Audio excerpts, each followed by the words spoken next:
Welcome back, brothers, to yet another episode here on the Oshay Vlogcast Channel. I am your host, Oshay Duke Jackson, man. And today we are doing a one-on-one. I know you guys have been getting a lot of the, kind of group podcast hangouts and everything like that. But today we're doing a one-on-one a show with a subscriber.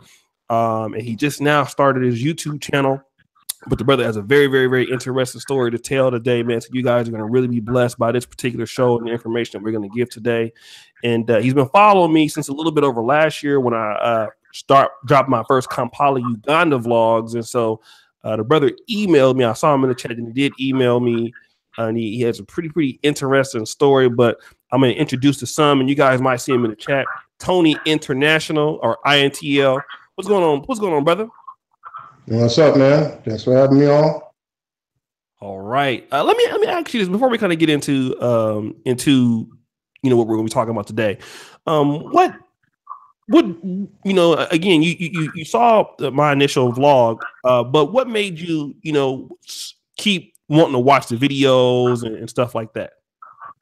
Well, because it was interesting. Not only was you traveling to a lot of exotic international locations, you have a really good solid message. You kick a lot of knowledge to a lot of brothers and stuff. You got a smart head on your shoulders. You kick some knowledge, facts, not only about traveling, about relationships and more, about the black male period. And that's what I like about your channel.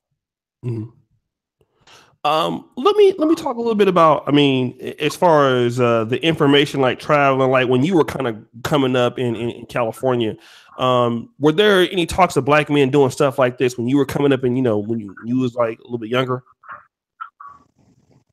Man, the only time I ever heard dudes thinking about getting out of LA when they was moving shit, man, going to other states. Right. Okay. Let's talk a little bit about you, because you're the first person that I ever interviewed that has been kind of paralyzed before. But let's kind of talk about you, kind of how you grew up a little bit and kind of where you are now, if you don't mind. Well, I grew up, like I said, in Linwood, Watts area, and single parent, mother. And 4 boys. I'm the oldest. Basically raised by my mom, grandmother. My dad is a retired cop, but he was pretty much out of our lives. He wasn't really in our lives like that.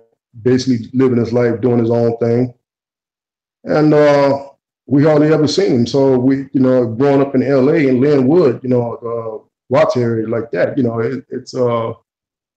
it's pretty easy, to fall in, the traps down there, hanging around with the wrong crowd, shit like that, smoking weed at an early age, drinking beer and shit, skipping school, all the lame shit, kids, badass kids do when they're young, with no male guidance in their life. They do what they want to do.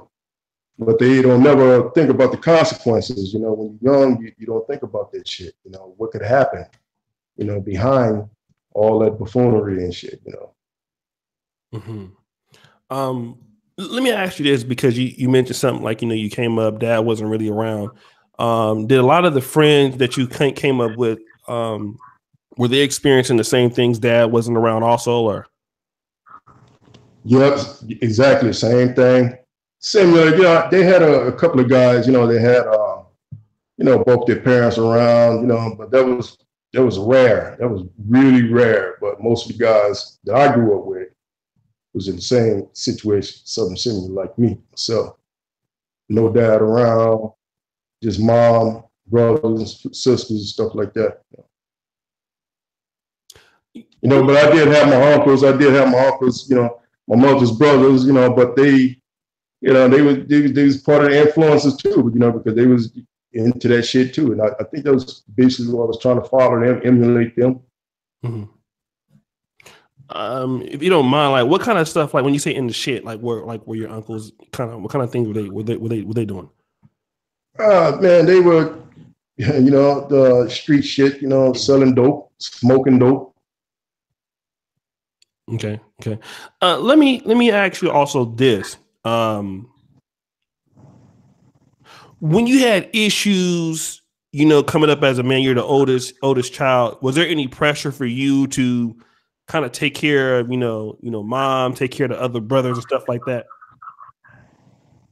Well, yeah, I had to, there was a lot of pressure, because my mom, I mean, she tried her best. And my mom's dead now. My mom died in 2015 of breast cancer. God rest her soul.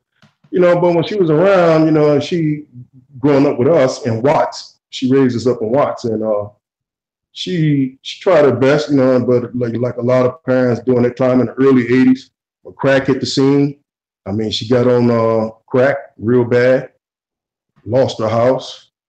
All those brothers got split up with the grandma, aunties, and all that other shit. Mm-hmm. Yeah, it was tough, and my mom, she tried her best. She wasn't a perfect mom, but she tried her best. I better say we didn't grow up, didn't have anything, we didn't not have anything. We had everything we needed, but it was always could have been nice to have a little bit more, not having a mom on dope, it was rough, man, in the early '80s, man. It was really rough, man. That's when the crack scene hit the scene really, really bad. Crips and Bloods was really, really, really going at it back then. It was rough, man. Mm-hmm. Let me ask you about also growing up with the influence, because a lot of guys don't really know now that are a little younger, 20 or 25. They may hear about the Crips and Bloods now because it's kind of like sometimes a little Hollywood thing and stuff.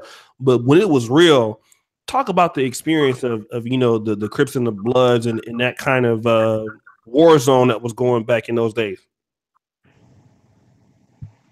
Well, it was, it was nothing like how it is today, where you got a lot of, Crips and shit wearing red and a lot of Bloods wearing blue and all that shit. It was none of that kind of shit, If if you had red on, you got fucked up. You got blue on, you got fucked up. It was just how it was. Just how they talk about on the news. People get bumped off, because of wearing the wrong color in the wrong neighborhood or some shit like that. Shit was real, man. Shit was real. Mm-hmm. Let me ask you this: did you have any, with respect to getting into those gangs? I know that never necessarily didn't join one, but what was the pressure for you to join up with such affiliations when you were coming up? No, I never had no pressure. I never went through the things you hear about some people saying, "Oh, well, they forced me to do it, and they was whooping my ass, and they told me if I didn't join, they was gonna kick my ass and all that shit, beat me down, and all that."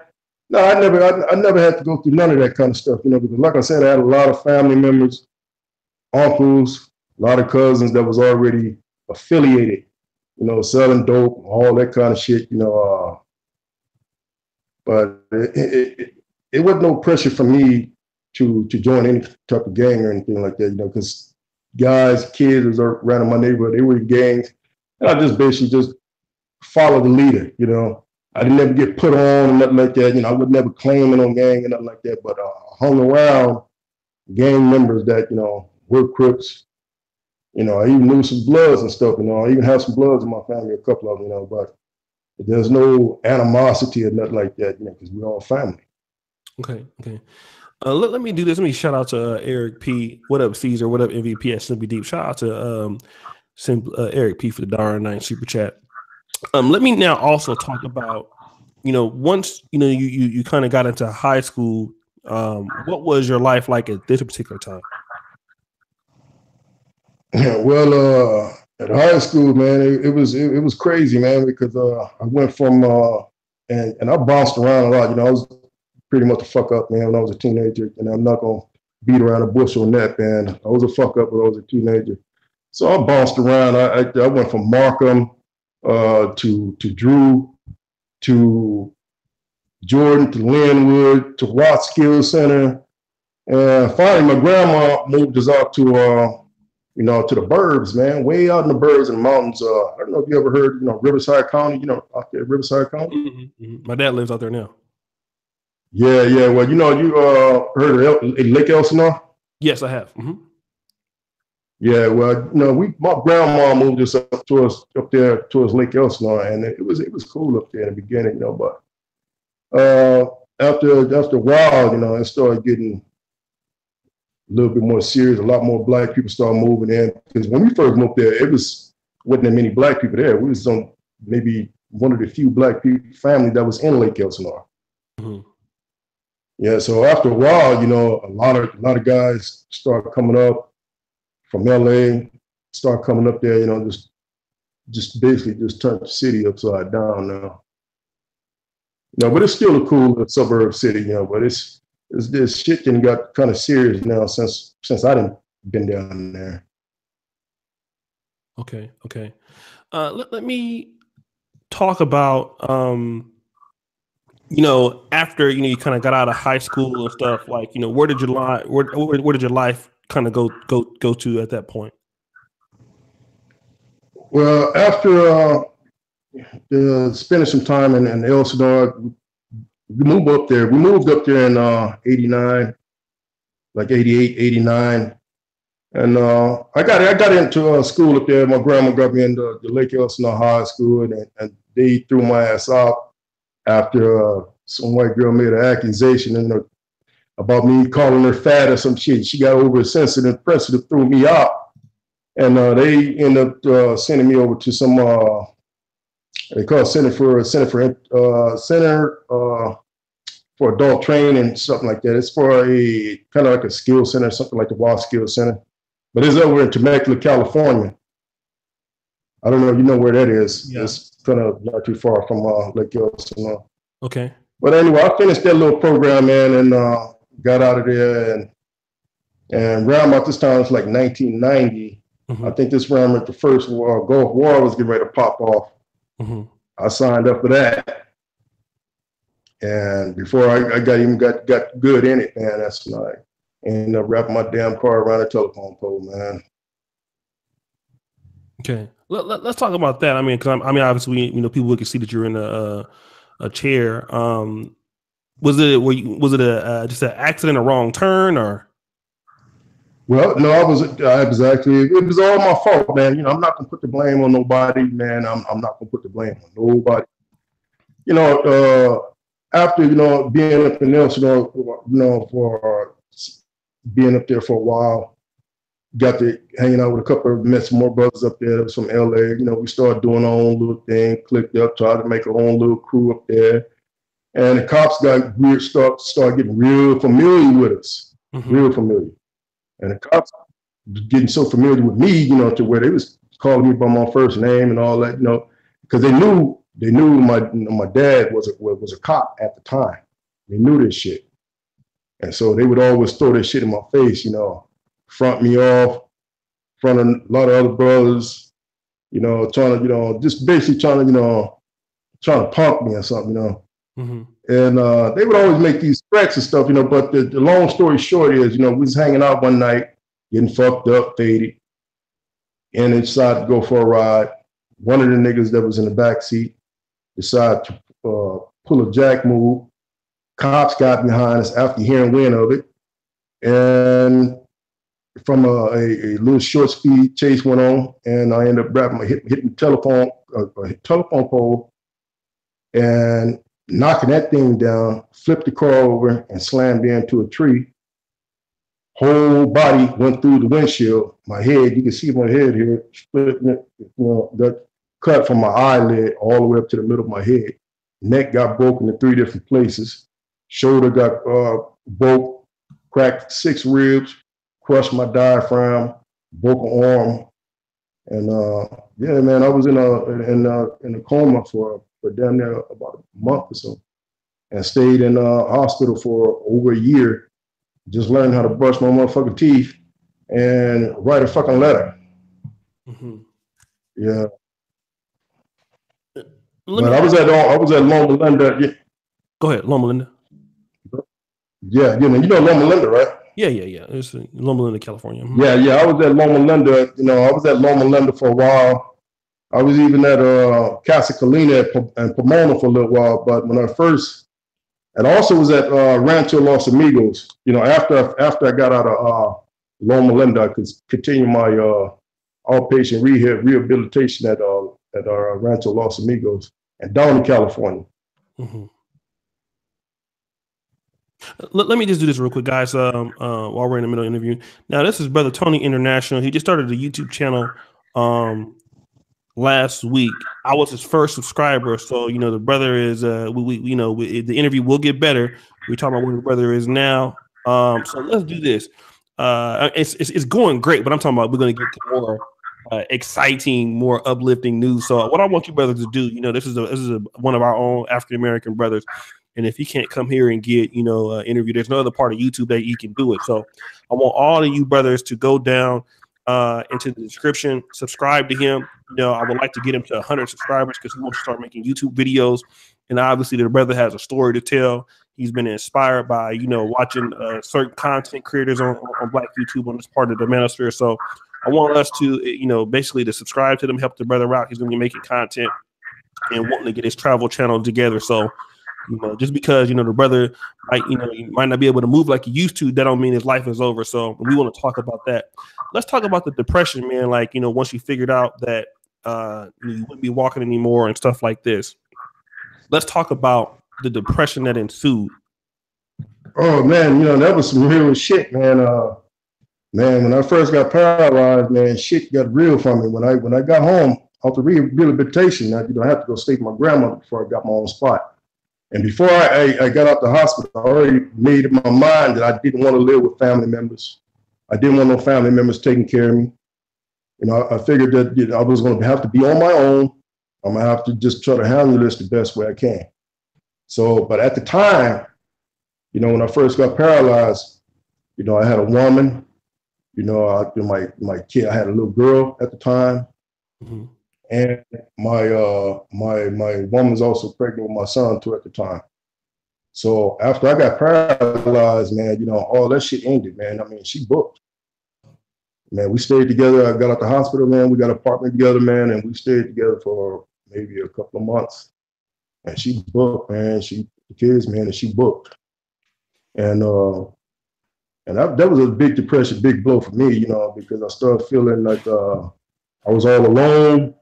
A lot of people turned on me, who I thought was my friends, who I thought was my homeboys. All the people, all that communication, all that shit stopped.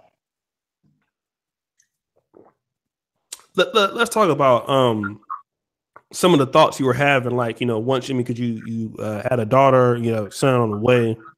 And shout out to the brother King Chad 333 for the 20-hour super chat. I appreciate you, brother. All of the communication stopped from the people who you thought were your friends. What were your thoughts going on, in your new state where you were now physically? What was going through your head at the time? Well, actually, I was kind of expecting it because when I was in the hospital, I met an older guy. He had been paralyzed for a long time, older brother. He's like about my age now. He's like in his 40s. Mm-hmm. And here I am, just barely 2021. And this guy told me, he said, man, when you get out the hospital, shit is not going to be the same, man. Motherfucker's going to change up on your ass, man. You think I'm bullshitting? You wait and see. And that's exactly what happened. But what he told me, me and him talked for a good 2 hours, man, just talking about, what it was going to be like for me, how I was going to have to handle it in certain situations. And man, he if I hadn't talked to him, man, I probably would have been, way more, depressed than I was at the time, but I had a little depression. But I got over that shit real quick, man.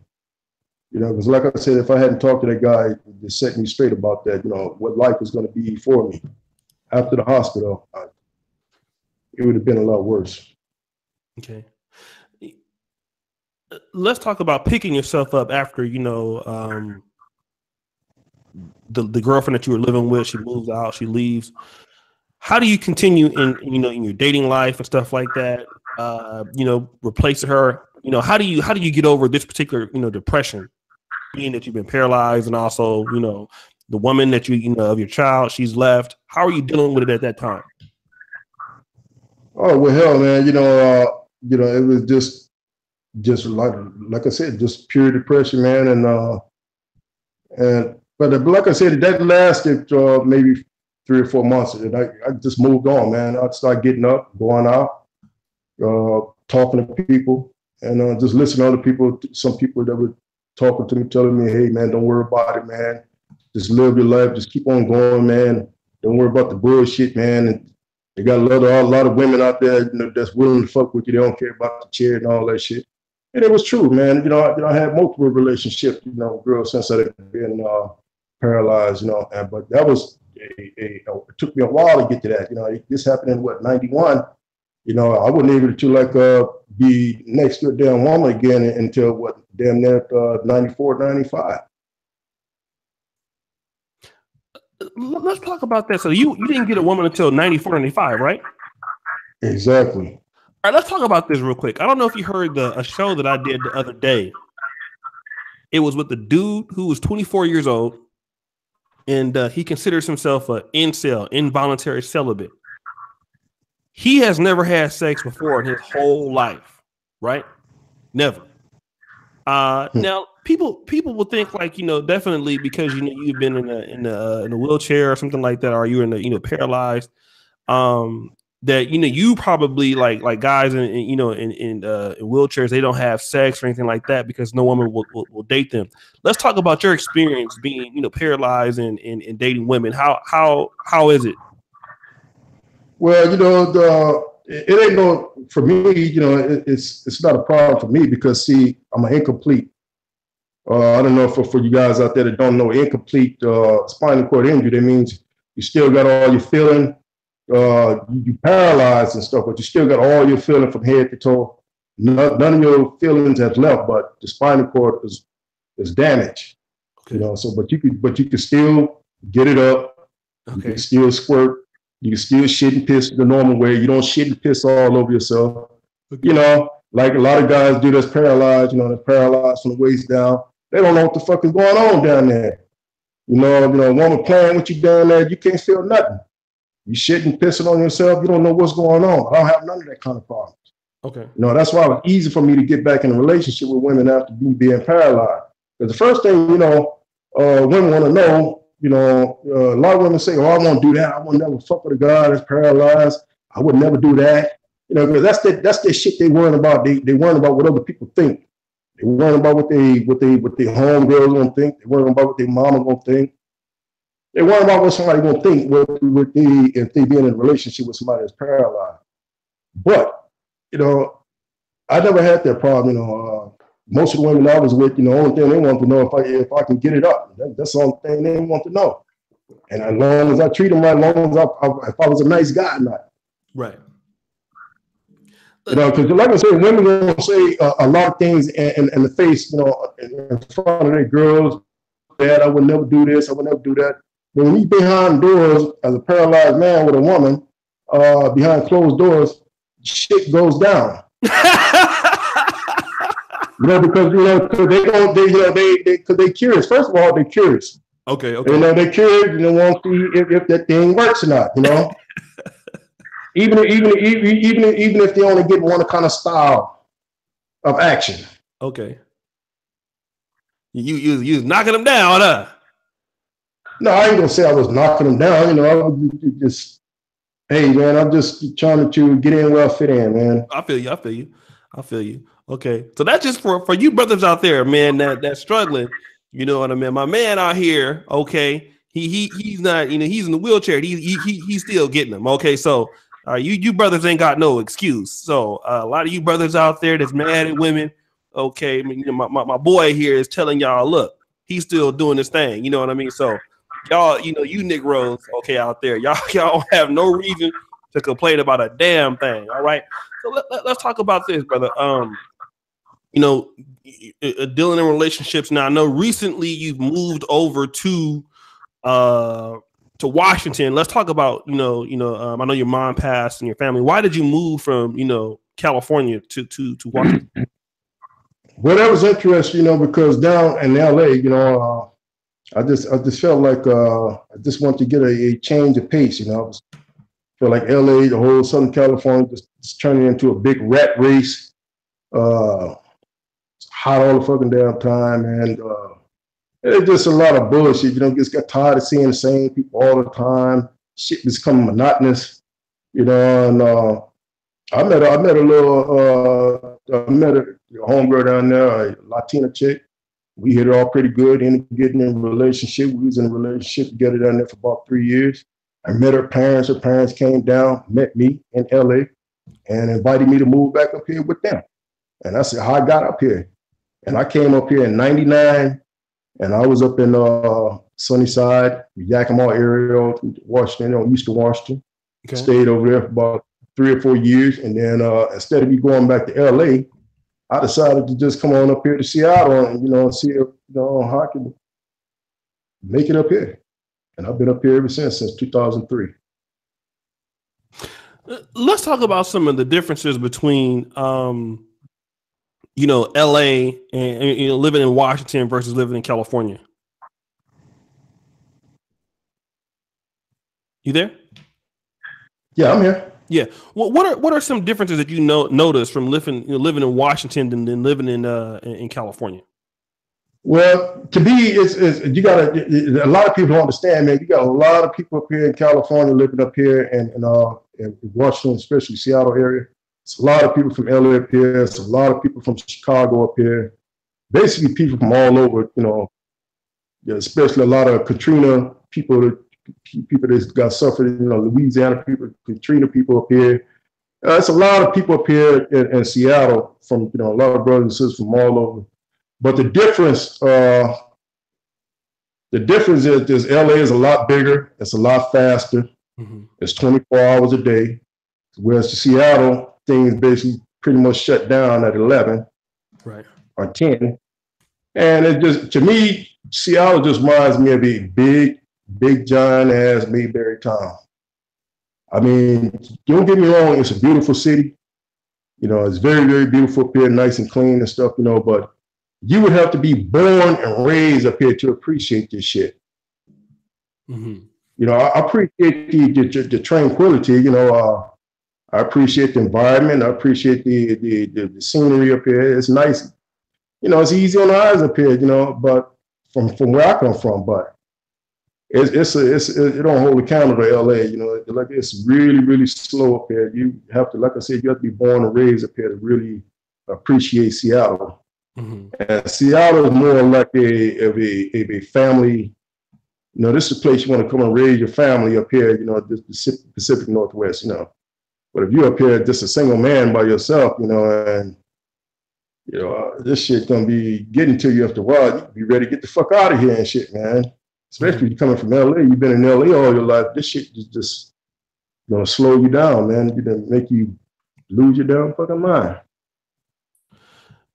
Now let's talk about where you are as far as like now, because you have a new interest right now, which is traveling. Okay, let's talk about how did you go from as far as catching a travel bug, and this is a new interest that you have in your life. Some people may say, "Hey, man, your situation is a little different. Like why do you want to travel now?" But let's talk about your new dream, your new passion. Well, my new dream is to travel, man. Get the fuck out of the matrix, man. I've been hearing this guy tailor-made dreams over there, the general over there in the Dominican Republic. I've been checking out his videos lately, man. I'm like, damn, man, this brother over there just doing it big, man. All these fine ass chicas over there, man. I'm like, damn, man, I could have been doing this shit long fucking time ago. I really wish I would have tried to do this shit long time ago. I'm 47 years old now. But just like my channel says, Tony, it's never too late, to go international. Right.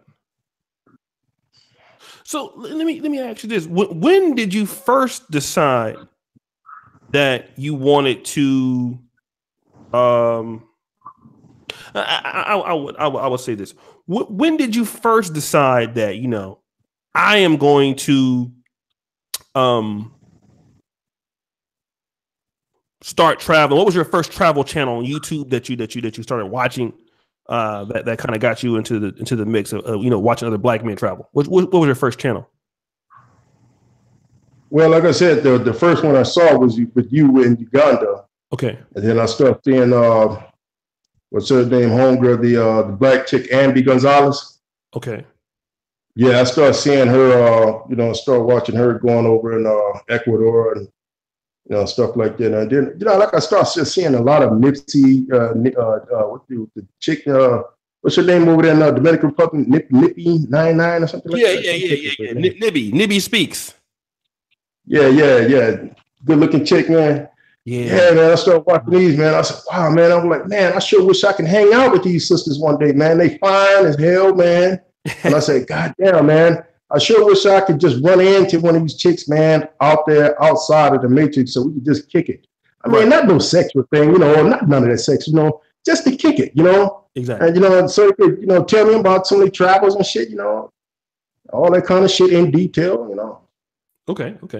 Let me do this real quick, guys. We got Nibby speaks. She's here right now. Matter of fact, she's in the chat. Yeah, I'm mad at Nibby because I wanted to. I ain't gonna lie. I wanted to get Nibby pregnant. And Nibby, no, I wanted to give her that baby. That's savage. I was trying to get to her. I had plans for her. I promise you, I was trying to get her pregnant, but I couldn't send my sperm through an email fast enough. I would have sent her a thirsty Facebook message.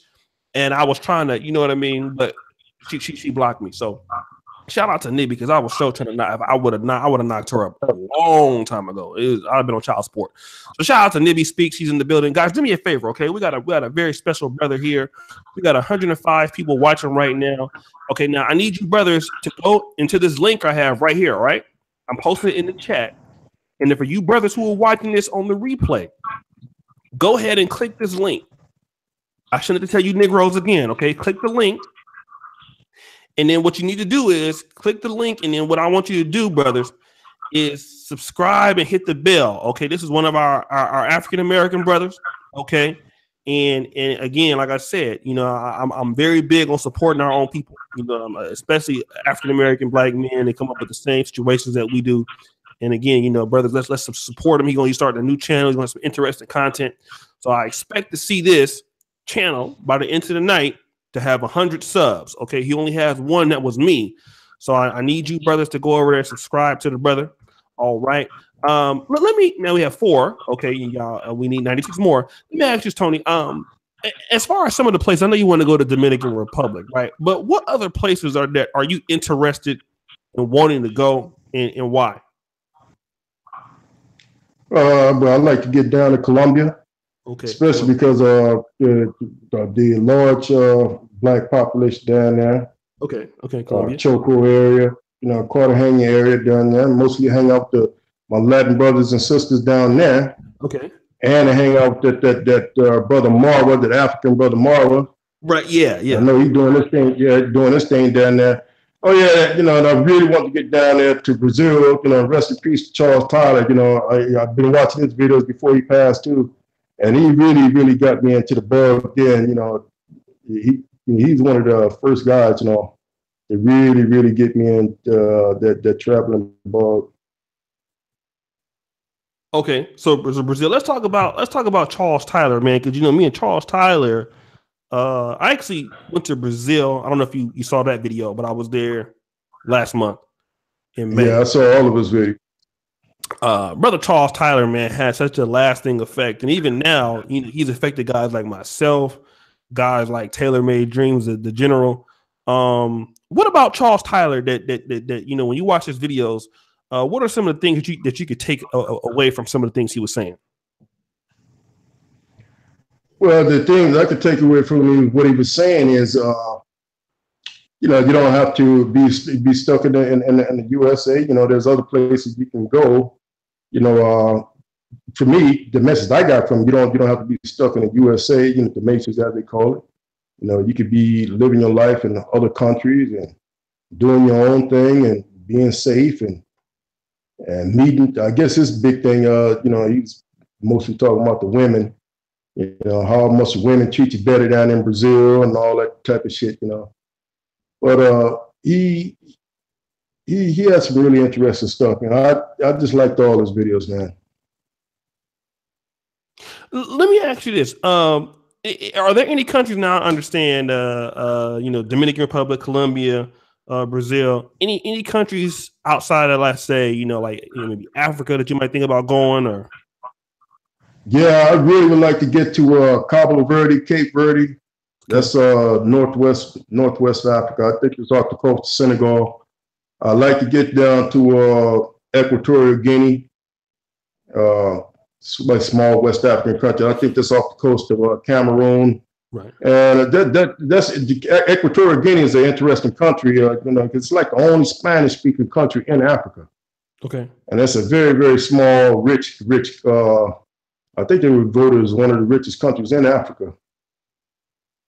Okay. Now let me ask you this: is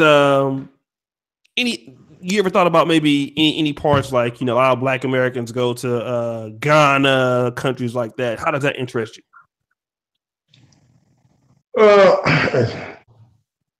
I'm not even gonna front. I never had any kind of interest, to go to Ghana. Okay. Or Nigeria, South Africa, none of them places like that. But I would be interested in going to Kenya.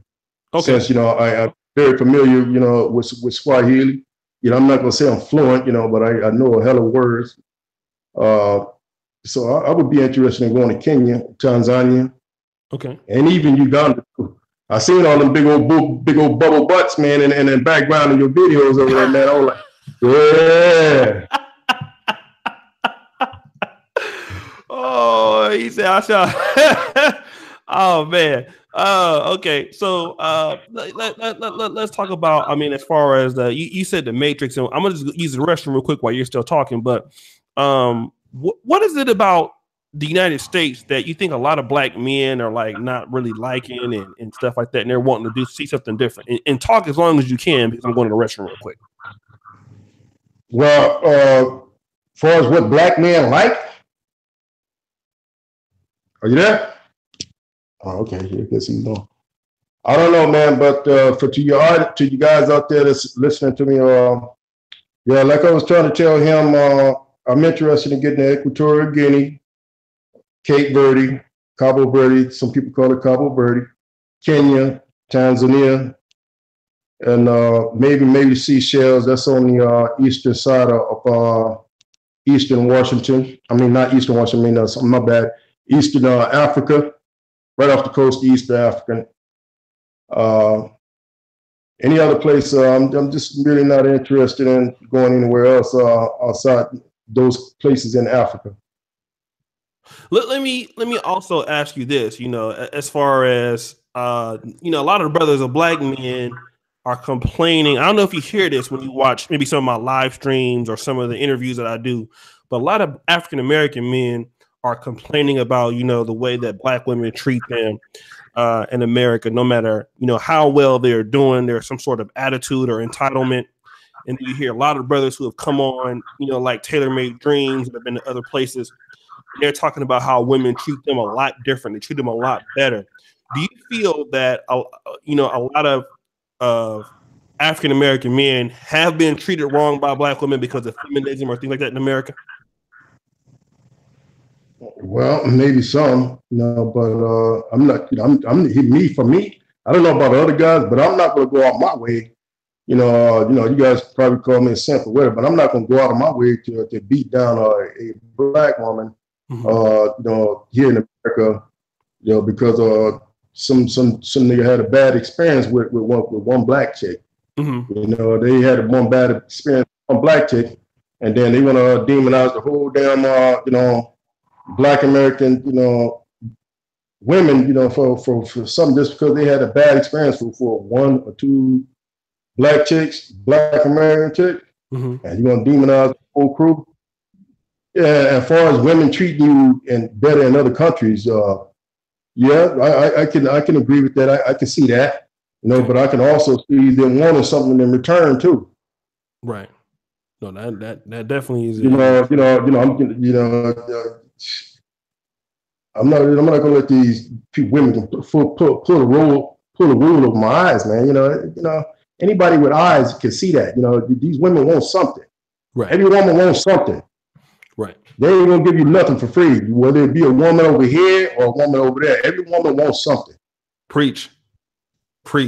Let me talk to you about this though, because a lot of African American women, I know there's a brother. If you've ever watched this movie called Frustrated, you ever heard of a guy named Al Grease? No, man, I never heard of that. He made a documentary. He's been on this channel before. Actually, that's what influenced Charles Tyler to start his channel, was a brother named Al Grease, and he's kind of like the godfather of like black male documentaries about traveling. He made this documentary about a group of black men who had moved to Brazil. Right. It got a really bad response from a lot of African American women, and so what a lot of black women started saying in America was like, you black men are just traveling to these other countries just for sex, and use black men. You're just those women really don't want you. What do you think when you hear? Maybe you never heard that before, but there is some animosity. It comes from some African American women that black men are traveling, possibly hooking up with other groups of women and stuff like that, long term or short term. Do you think that some black women are going to have a real big problem as black men start to travel more and experience new cultures? They might, they might be feeling some type of way about it. And I know what video you're talking about now. Mm-hmm. They want everybody complaining about the guys going to Brazil and looking for sex. And I know the video you're talking about now. Yeah. But anyway, back to your subject at hand. Yeah, they might be feeling some way about that, but it's something they're gonna have to get over. I mean, if they not willing to, I guess, do the way the brothers want them to do over here. I mean, why not go out of the country, and get what you want to get, how you want to get it, right? Even if you got to pay for it. Well, like you said, you're gonna pay for it, any way it goes. But let's talk about your new dream. Like I said, this new channel. Did you really think? I mean, let me ask you this: when you sent me the email, did you really think that I would actually go ahead and collab with you like that for real? Or did you ever thought about like one day I'm gonna do an interview with Oshay, or I'll be on his channel or something like that? I didn't pretty much think of that. Actually, I didn't think you was gonna respond back, because I hear you telling. I watch your show, your vlogs sometimes. I hear you telling guys, I'm gonna get back with you. I got your email. I'm gonna get back with you. Something like that. I ain't got time, something like that. But I really didn't think that you would get back with me that fast if you did. Well, I will say this. Like you sent me a really good email, and actually I read the email, but I didn't respond to the first one. You sent me a second one. I was gonna respond to the first one, but I'm thankful that you sent me the second one because I get a lot of emails. But I just wanted to support what you're trying to do because, like I can say for myself, I came to medical school at age 30, age 34, which a lot of people told me like it was my first time leaving the country. 30, 34 or 40 something. It's not necessarily so far. It's far, but it's not so far. And people were telling me like, you're too old to start going to medical school. I lived at home with my mom after my parents divorced until I was 34. And couldn't have no women over or anything like that until I was, so actually the first time I actually lived by myself was now, since I've been 30, actually 35, I had a roommate. So I'm a late bloomer in things in life. And so when you're telling me that you wanted to start a travel channel, it just made me feel about like, everything that I've been trying to do in my life, and like it's never too old. What would you have to say to people who may think like, there's something I want to do in life and I'm in my 30s, I'm in my 40s, 50s, I've never done it. What would you tell them? What's your message to these people? Well, my message is to anyone out there that's like me, disabled, or if you're old cat, older than me, I'm 47. If you're older than me, you're an old ass man or woman, or even if you're not disabled, even if you just some young brother, man, from LA, Chicago, New York, Miami, etc., wherever you're from, and you feel like you want to get something done, you can get this shit done, man. And, you know, I know it's a little bit off the topic, but, you know, I got to throw it in there. But y'all just stop smoking that damn weed, man, and get your damn minds right. Y'all can get this shit done, man. Stop smoking that weed and get the shit done, man. And it could happen, man. You know, you just got to put your focus and say, I'm going to do it. I can get it done, and you can do it. You know, let me ask you this, right? Because having a dream, you know, like it's travel, and I don't know if you have people around you that talk about traveling in real life. How do you decide to do something without having the network, without the people that you know that kind of inspire you? How do you get the confidence up when you know you don't really know maybe people that do it directly? That's why. That's exactly why I turned to YouTube. That's what I like about YouTube, because it's a great platform to get your message out there and to gather some support. You know, to let people know who you are and what you want to do and where you want to go. Mm-hmm. So that's why I decided to do it, make a YouTube channel. I figured that was the best way. Mm-hmm. You know, I don't really mess around with the Facebook. I tried to mess around with the Facebook thing. They kind of janky over there. I don't really mess around with the Facebook thing, but I got me this YouTube thing. I got the Twitter thing. I got the Instagram. And I'm just trying to get my name and message out there, try to gather some support, man. You know, like I said, you know, like I told you in the email, you know, I'm living by myself. I'm on a fixed income. I don't have no friends or family looking out for me like that.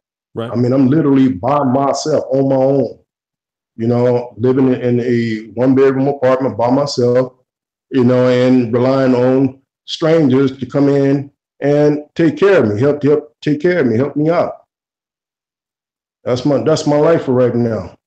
Okay. And so, I you know, I like to get out of the situation, man. You know, try to travel, man. You know, before, you know, you know, I meet my doom, Right. so to speak. Let me ask you about you know, the passport process and stuff like that. You know, have you filed for it or? No, I'm in the process of getting my passport now. Okay. I know people can probably hate on me now, but you know, I got things going on right now. But I am in the process of getting my passport too, and I know how to go about getting it. I'm not like none of these guys on here asking other brothers on here, how do you get your passport? How you do that? I know how to do all that shit by myself, and I'm in the process of doing that. Okay. Okay. What's the first country that you want to check out? Well, the first country I want to check out, man, is Colombia first, second DR, third Brazil. Then I like to, like I said, head on to those African countries. I was telling you about Equatorial Guinea, Cape Verde, Kenya. And shit, I wouldn't even mind checking out Thailand, man, and Philippines also. Okay. Why do you choose Colombia first over the other places?